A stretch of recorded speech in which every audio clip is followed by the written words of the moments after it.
Welcome all. Good morning. Colloidal state जो topic start किया है उसके आगे का जो पार्ट है वो आज अपन देखेंगे।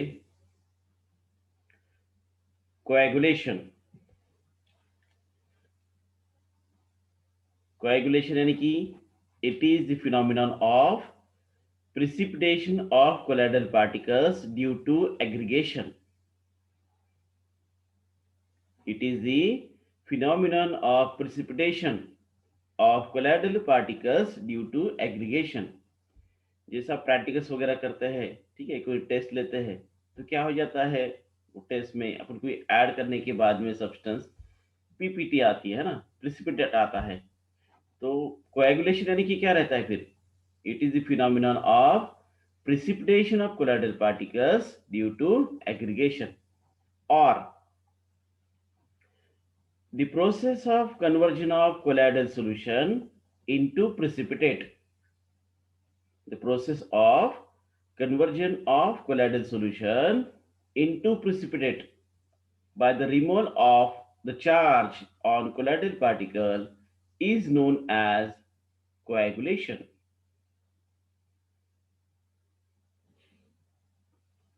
The process of conversion of colloidal solution into precipitate by the removal of the charge on colloidal particle is known as coagulation.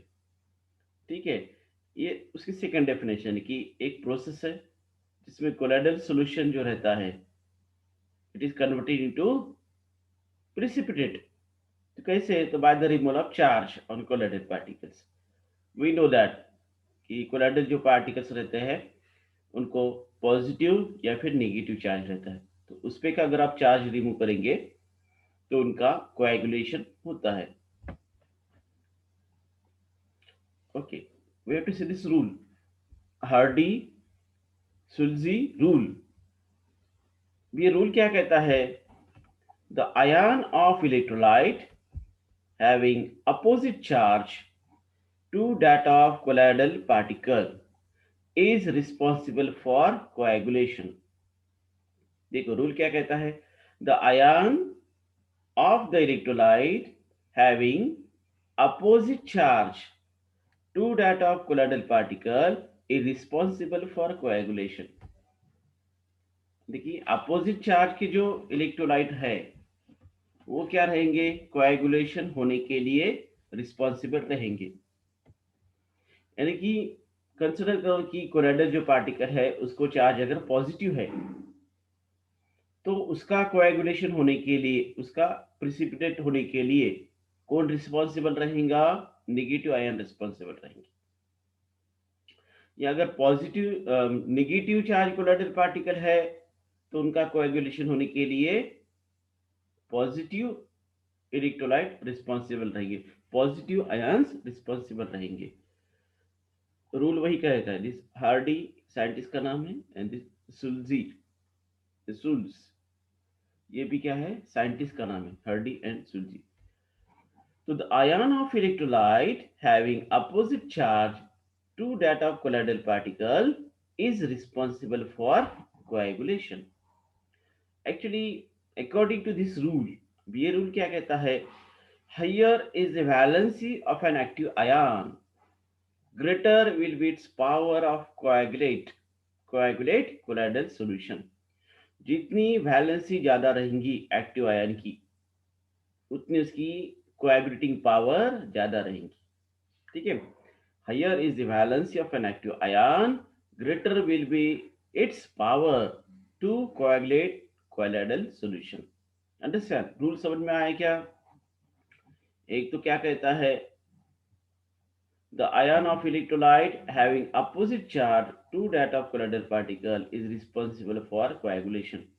देखिए कोलोइडल जो पार्टिकल्स है उनका कोएगुलेशन होने के लिए अपोजिट चार्ज के जो इलेक्ट्रोलाइट है वो रिस्पॉन्सिबल रहेंगे, अपोजिट आयंस रिस्पॉन्सिबल रहते हैं।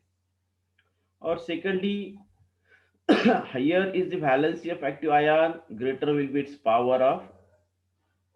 Power to coagulate colloidal solution.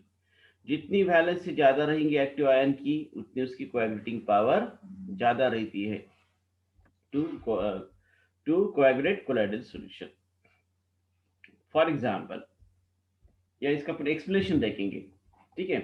तो negative ion of electrolyte is responsible for coagulation of salt having positive particles such as FeOH3 salt. देखो FeOH3 ये जो सोल है या कोलोइडल सॉल्यूशन है, इसको चार्ज क्या है, पॉजिटिव है। तो इसका कोएगुलेशन होने के लिए negative ions of electrolyte is responsible. कौन रिस्पॉन्सिबल रहेगा? अगर पॉजिटिव चार्ज के कोलोइडल पार्टिकल्स है तो इनका कोएगुलेशन होने के लिए negative ion of electrolyte is responsible for coagulation of salt having positive particles such as FeOH3 salt, ठीक है। और सेकंड जो अपने रूल में देखा था कि जिसकी जितनी वैलेंसी ज्यादा उतनी उसकी कोएगुलेटिंग पावर ज्यादा रहती है, right. Here the coagulating power of negative ion increases with increase in its valency as, देखो यहाँ पर बता दिया है कि क्लोरीन -1 है, SO4 -2 है, ठीक है, PO4 -3 है वैलेंसी। तो जिसकी जितनी वैलेंसी ज्यादा उतनी उसकी कोएगुलेटिंग पावर ज्यादा रहेंगी। तो इसमें सबसे ज्यादा कोएगुलेटिंग पावर किसकी रहेंगी? फिर PO4 3 माइनस, वैलेंसी -3 है, SO4 2 माइनस, उसके बाद थोड़ा कम, Cl माइनस सबसे कम। अंडरस्टैंड? यानी कि अपने को जो रूल जो कहता है, तो अकॉर्डिंग टू अवर रूल, तो negative ion of electrolyte is responsible for coagulation of sol having positive particles such as FeOH3 sol. FeOH3 जो सोल है उसको चार्ज कौनता है? पॉजिटिव है। तो इसका कोएगुलेशन, इसका पीपीटी होने के लिए, इसका प्रेसिपिटेशन होने के लिए अपोजिट चार्ज के आयन रिस्पॉन्सिबल रहते हैं। तो इसका पीपीटी होने के लिए अपोजिट चार्ज आयन कौन सा है? फिर नेगेटिव आयन। ये पॉजिटिव है तो नेगेटिव आयन का आयन इसका प्रेसिपिटेट करेंगे। तो negative ion of electrolyte is responsible for coagulation of salt having positive particles such as FeOH3 salt, where the coagulating power of negative ion increases with increase in its valency as, ये यानी कि क्या रहता है? Valency. तो जितनी ज्यादा valency उतनी उसकी कोएगुलेटिंग पावर ज्यादा, ठीक है। तो ये एग्जांपल में सबसे ज्यादा कोएगुलेटिंग पावर किसकी रहेंगी? PO4 -3, उसके बाद SO4 2 माइनस, थोड़ा कम रहेगा, देन Cl माइनस, ठीक है। ऐसे ही positive ion of electrolyte is responsible for coagulation of salt having negative particles such as As2S3 salt. Arsenious sulphide जो सोल है, अर्सेनस सल्फाइड को चार्ज कौनता रहता है?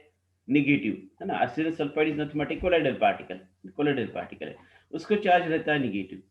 तो इसका कोएगुलेशन होने के लिए कौन रिस्पॉन्सिबल रहेगा? फिर positive ion of electrolyte is responsible. Understand?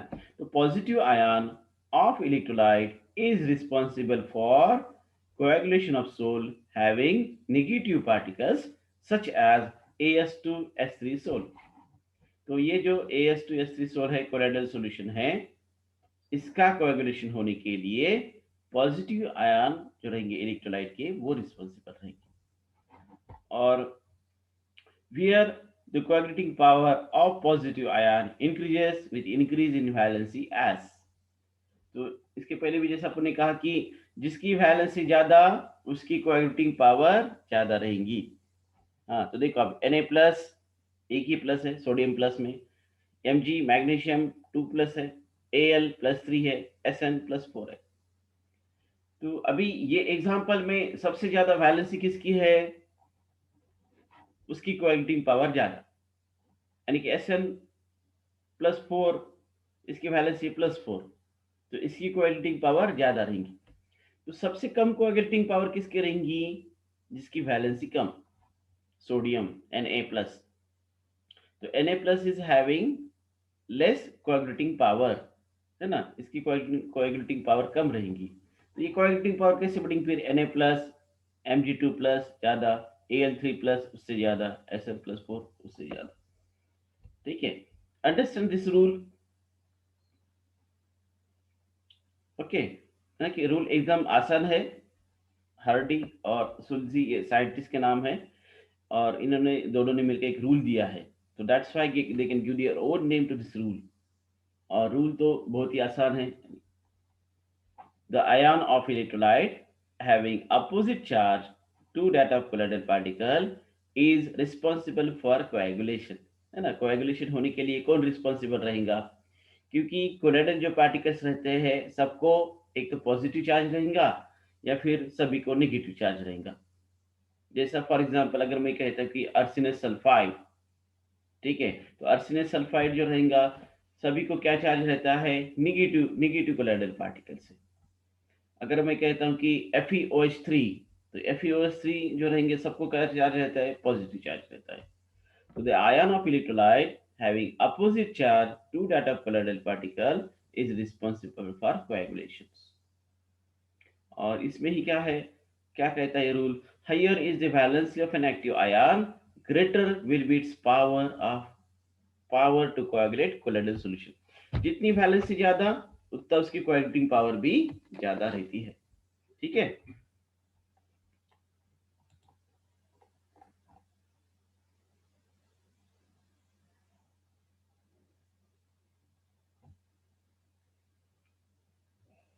Any question?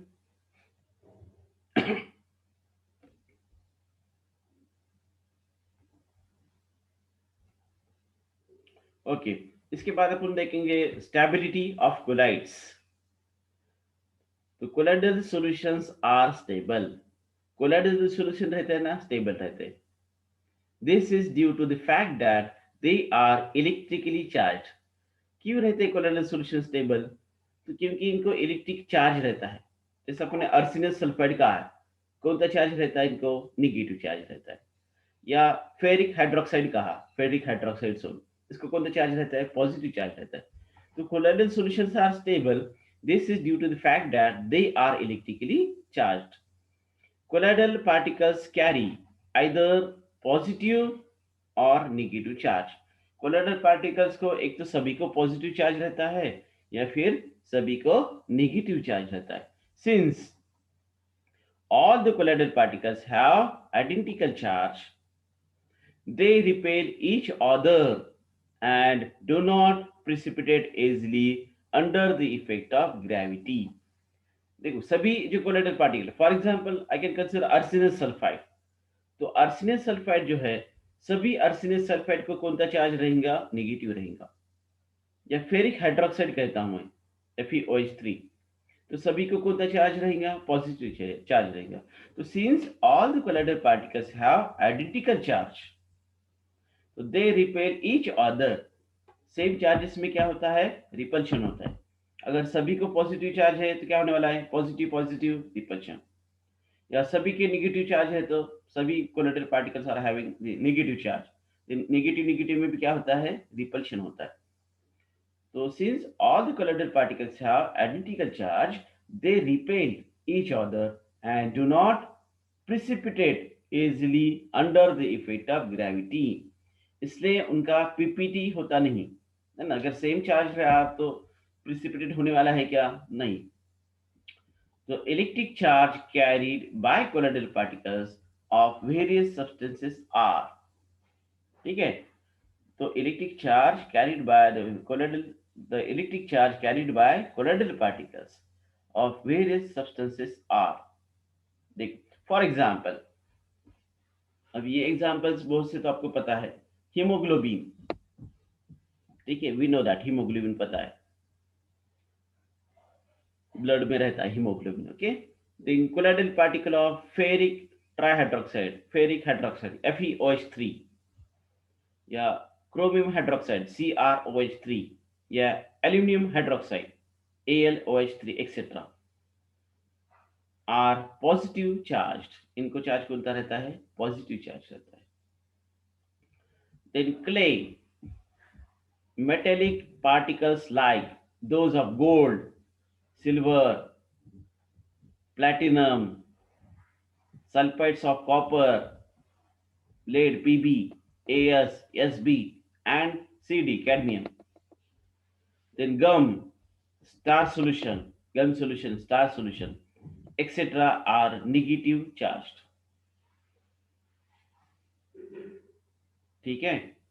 Clay, metallic particles like those of gold, silver, platinum, sulfides of copper, lead, As, Sb, Cd, gum solution, and star solution are negatively charged. This is about stability of colloids. देखो colloidal solutions ये stable रहता है. ये ऐसे क्यों रहता है? Due to they are electrical charge, क्योंकि उनको चार्ज रहता है.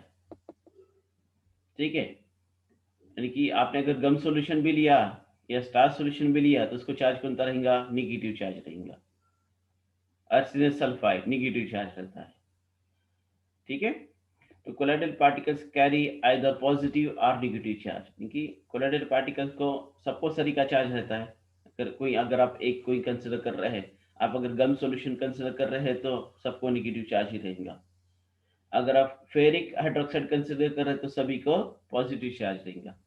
तो all colloidal particles have identical charge and they repel each other and do not precipitate easily.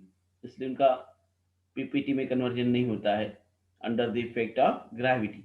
Okay, under the effect of gravity. हाँ, अदर इलेक्ट्रोलाइट ऐड करने के बाद में लेकिन उनका प्रिसिपिटेट होता है, पीपीटी होता है. The electric charge carried bye colloidal particles of various substances, है ना.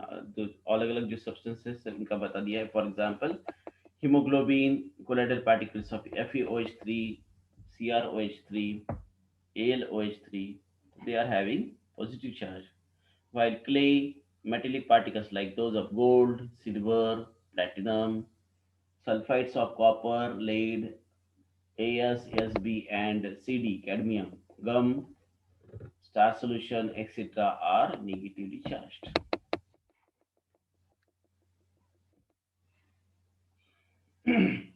Any question? किसी कुछ क्वेश्चन है क्या?